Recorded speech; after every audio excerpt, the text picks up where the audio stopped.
dari keprihatinan kampung kita itu termasuk kampung kumuh ya. Bagaimana caranya kampung kita ini biar jadi kampung yang layak huni. Akhirnya kita mulai berbenah diri ya agar kampung kita itu bisa menjadi contoh dah buat kampung-kampung yang lain.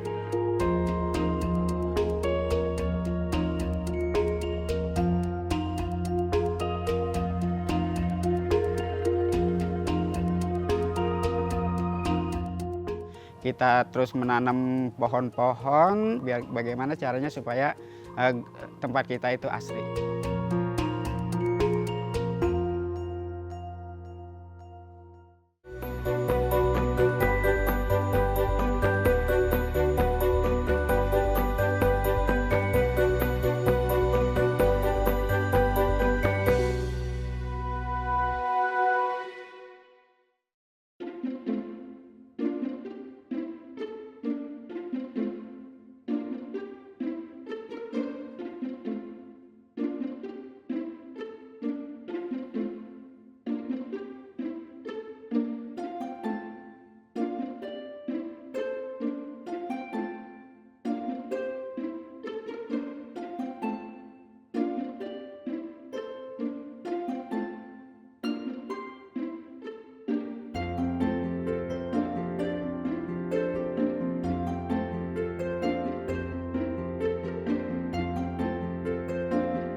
Awalnya sih kita dari keprihatinan kampung kita itu termasuk kampung kumuh ya.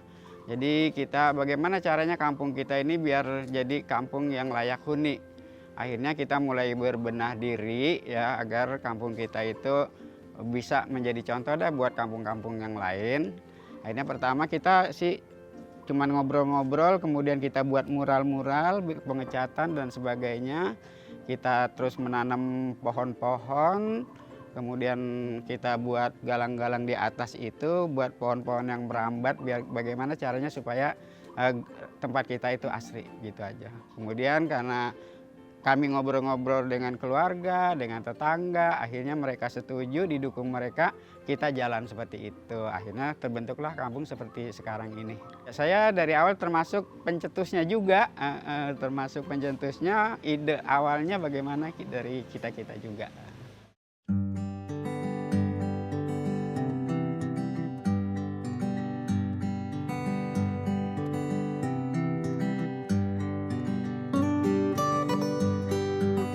Kita akan menyemai beberapa bibit tanaman pada hari ini. Sebelumnya saya siapkan dulu ini media tanamnya. Media tanam itu adalah oplosan antara sekam mentah, sekam bakar, dan serutan kayu. Kemudian dikasih juga media tanam yang kita beli udah jadi. Kemudian kita aduk, disimpan beberapa hari. Setelah mereka udah dingin, udah layak untuk dipakai, baru kita pakai.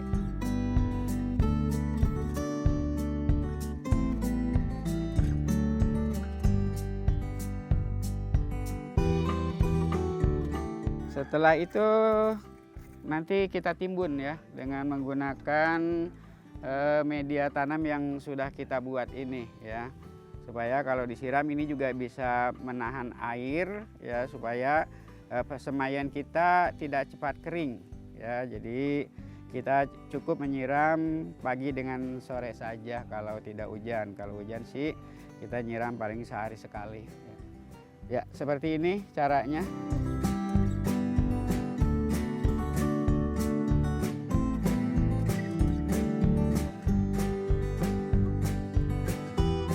Dulu kan kita cuman menanam pohon-pohon merambat supaya adem. Kemudian saya nanam tanaman hias seperti agonema gitu ya. Kemudian saya juga menyediakan lahan walaupun sempit itu untuk tanaman sayur-sayuran yang bisa dikonsumsi oleh warga.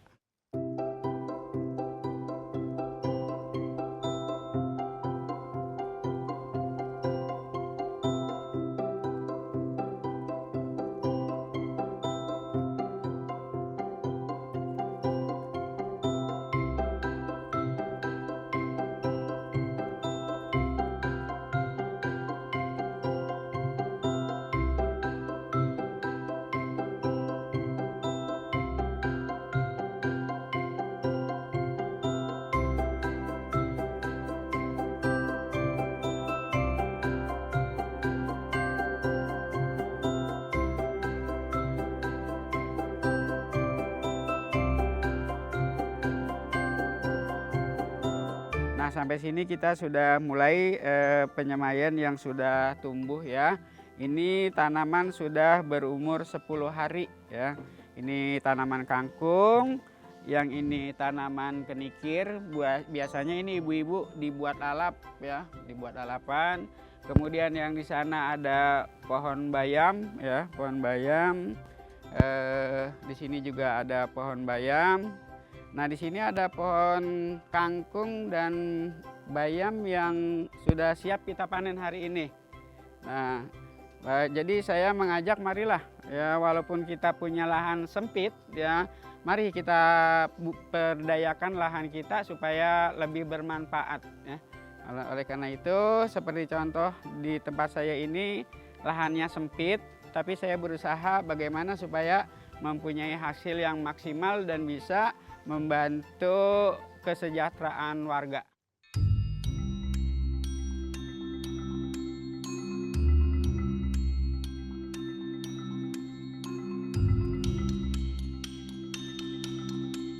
Kita karena pandemi ini sangat membutuhkan sayuran yang seperti itu, kita coba menanam yang cepat bisa dipanen seperti kangkung, ada bayam, ada pohon-pohon kenikir yang bisa dipakai untuk lalap dan sebagainya, itu yang kita pakai.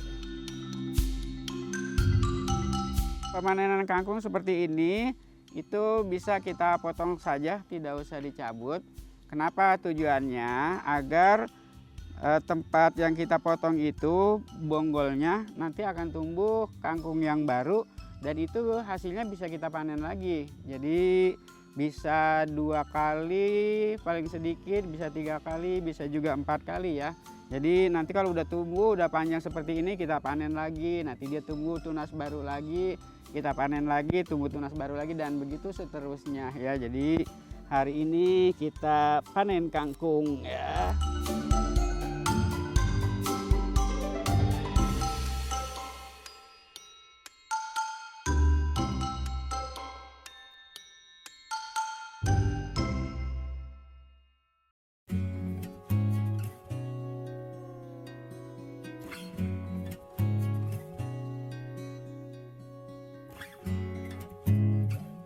Sinilah base campnya saya bikin kita untuk meracik penyemaian, terus ada yang sudah berhasil.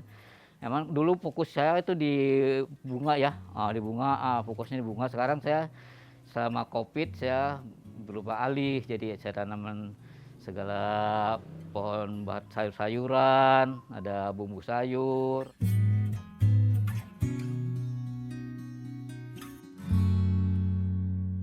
Hasil semaian daripada pupuk kita, ini saya coba untuk tanam bumbu dapur yang sudah tidak terpakai, sudah terlalu lama disimpan, kan tidak digunakan. Nah ini sampai sudah bertumbuh tunas seperti ini. Daripada kita buang kan sayang ya, kita buang sayang, lebih baik kita manfaatkan, kita tanam seperti ini, tanam, ya, tanam, ini diurut. Nah, habis begini nanti diturun pakai tanah ini, tanah putih, tanah kebun yang saya bilang tadi. Nah, tanah kebun kita urut tipis-tipis. Ini untuk apa? Untuk mengikat daripada kompos yang ada di bawahnya. Jangan mudah pecah atau ada retak gitu, retak-retak. Nanti kita tanam ini, nanti kalau tanah ini nanti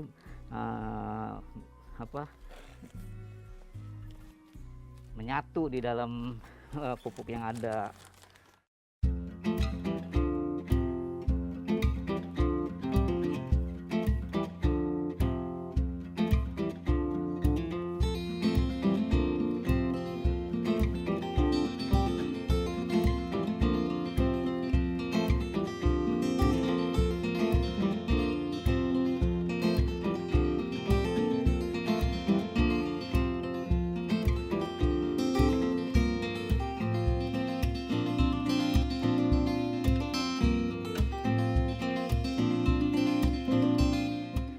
Ini yang saya bikin untuk pupuk ya, pupuk terutama saya untuk pupuk cabai ini, cabai terus kangkung, bayam, juga pohon-pohonan ini juga hias bisa juga saya gunakan ini juga. Campurannya yaitu sekam mentah, sekam bakar, terus ada media tanam, ada tanah itu tanah pelataran aja, tanah kebun istilahnya, bukan tanah yang ini ya.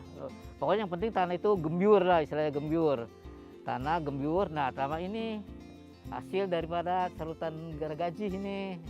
Nah, sisa-sisa kalau ini pengganti kokopit. Kalau kokopit kan sekarung kecil itu udah 25.000 kalau nggak salah harganya. Kalau ini ini malah dikasih sama orang, nggak usah beli, udah ambil aja berapa butuhnya gitu. Jadi tuh dari 5 macam tanah ini, 5 tanam bahan ini saya jadikan satu. Di sini kenapa tidak saya langsung saya oplos? Ini saya semai dulu supaya nanti adem kalau langsung dioplos, langsung dibuat nanam itu nggak bagus hasilnya. Kadang-kadang pohonnya pada kebus atau apa daunnya. Kalau ini nanti kalau udah begini kira-kira 12 atau sampai 15 hari itu saya udah bisa nanti untuk taruh pindah ke pot atau polybag. Nah, itu langsung ditanam buat nanam istilahnya. Itu udah bagus. Cuma ini juga kalau gini suka sering-sering disiram. Paling nggak sehari, setiap sore malam saya harus siram. Apa tujuannya? Supaya ini jangan terlalu kering gitu ya. Kalau tanah, si tanah-tanah ini kan tuh banyak tanah ini nih hasilnya saluran gergaji tadi itu nanti dia lembut jadinya, lembut. Jadi cepat menyatu ke sini. Begitu kita tuang ke tanah, kita oplos sudah langsung bagus hasilnya.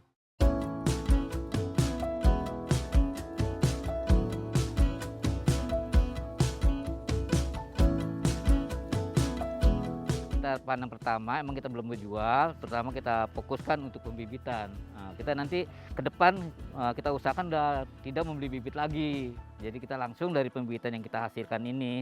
Nah, di sini juga ada sebetulnya kalau dia sepintas ini kan sama-sama putih ya cabenya, tapi jenisnya lain-lain. Nah, antara ini yang satu dengan satu ini lain jenisnya. Nah, jadi kita petik panen yang merah-merah aja, yang udah tua sekali. Ini sebetulnya udah untuk tanam lagi untuk bibit itu udah bagus sekali nih.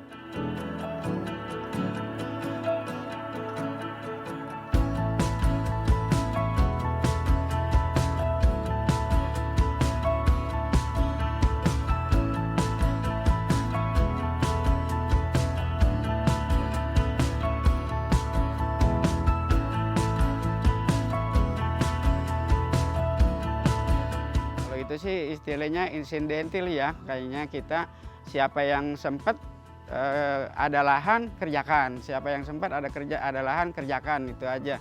Nanti panennya kita beberapa minggu sekali kita panen gitu. Jadi untuk kedepannya sih kita akan mudah-mudahan akan memperluas kebun kita.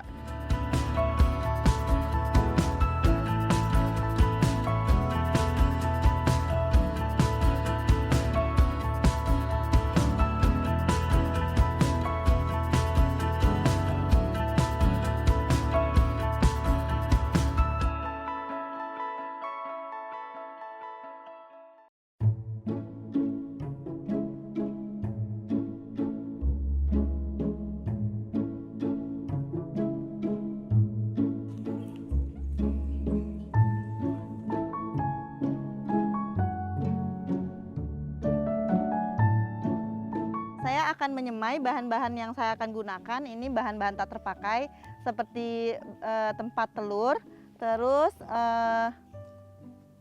bekas air mineral, ya. Ini juga sama, dan ini juga bekas teh jus, ya, teh bekas teh.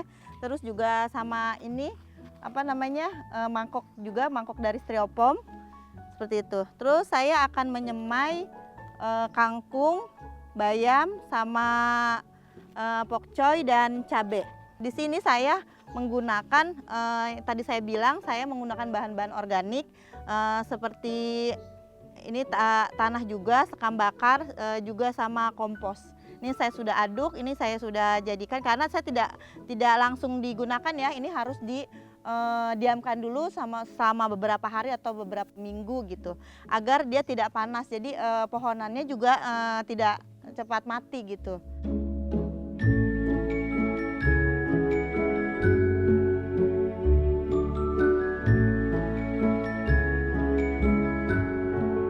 awalnya kita menanam bersama, setelah itu kita tak mengerti, jadi kita nanam sendiri gitu. Kebetulan kan kita mengajar itu daring ya karena pandemi, sehingga kita ada banyak waktu untuk menanam sendiri gitu. Setelah itu saya mencoba menanam sendiri menggunakan bahan-bahan tak terpakai seperti gelas air mineral atau botol air mineral seperti itu.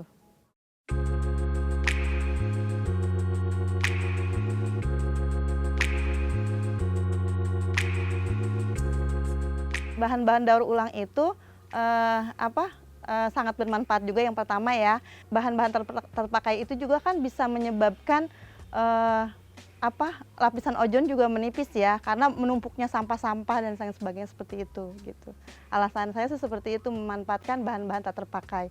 Karena kan penampungan sampah juga sudah sangat penuh sekali. Bagaimana caranya kita memanfaatkan bahan-bahan tak terpakai seperti itu.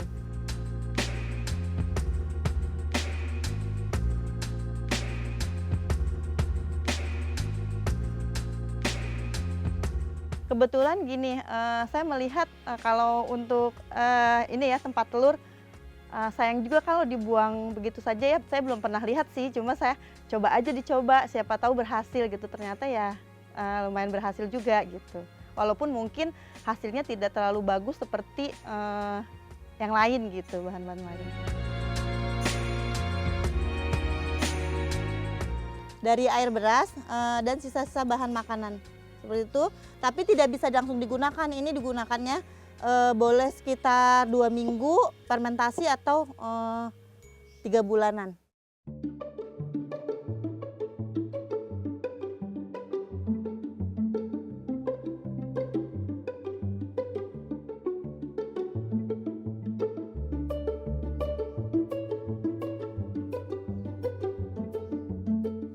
Setelah kita semai, kita simpan atau kita taruh di tempat yang sejuk, yang tidak langsung terkena sinar matahari, agar tetap lembab, jadi dia mudah tumbuh, seperti itu.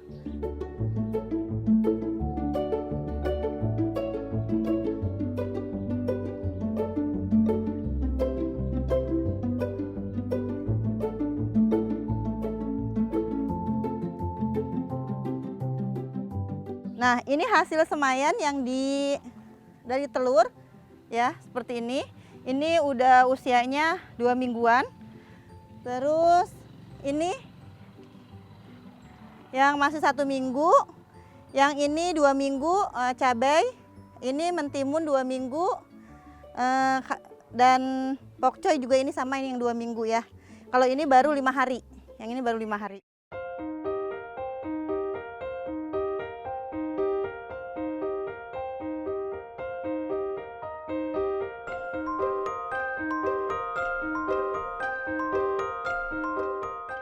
Ini kompos dari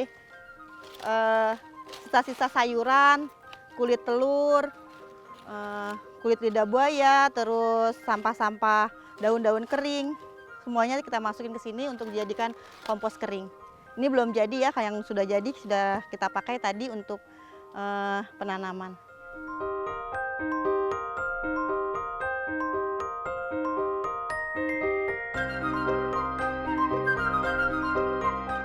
Nah, sekarang kita panen ya. Kita panen sawi dulu.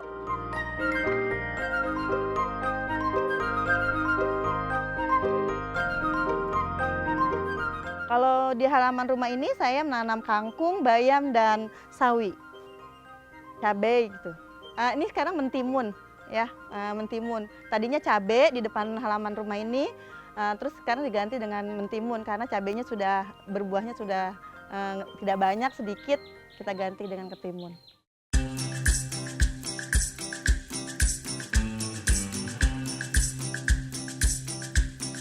Karena masa pandemi, secara otomatis pendapatan kita kan berkurang. Nah, itu untuk ketahanan pangan kita, keluarga saya sendiri gitu. Sangat cukup sekali. Bahkan bisa berbagi dengan orang lain gitu.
Oke, kita lihat hasil panen kita di saung ya. Jadi nanti kalau ada yang mau ngambil, masih ada ibu-ibu yang sedang menunggu di saung ya, kita bagikan bisa untuk dimasak hari ini ya. Jadi kita sama-sama taruh di saung. Jadi yang ada butuh-butuh silakan diambil ya.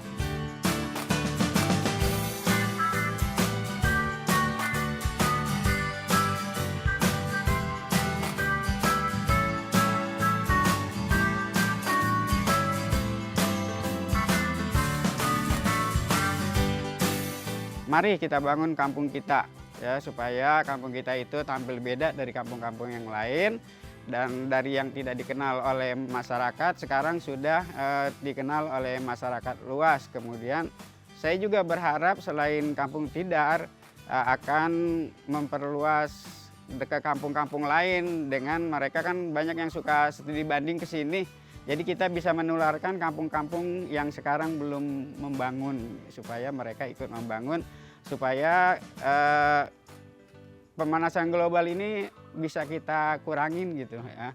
Karena kan kalau nanti kampung jadi panas semua kan, pemanasan global nanti suhu bumi akan naik kan, itu aja.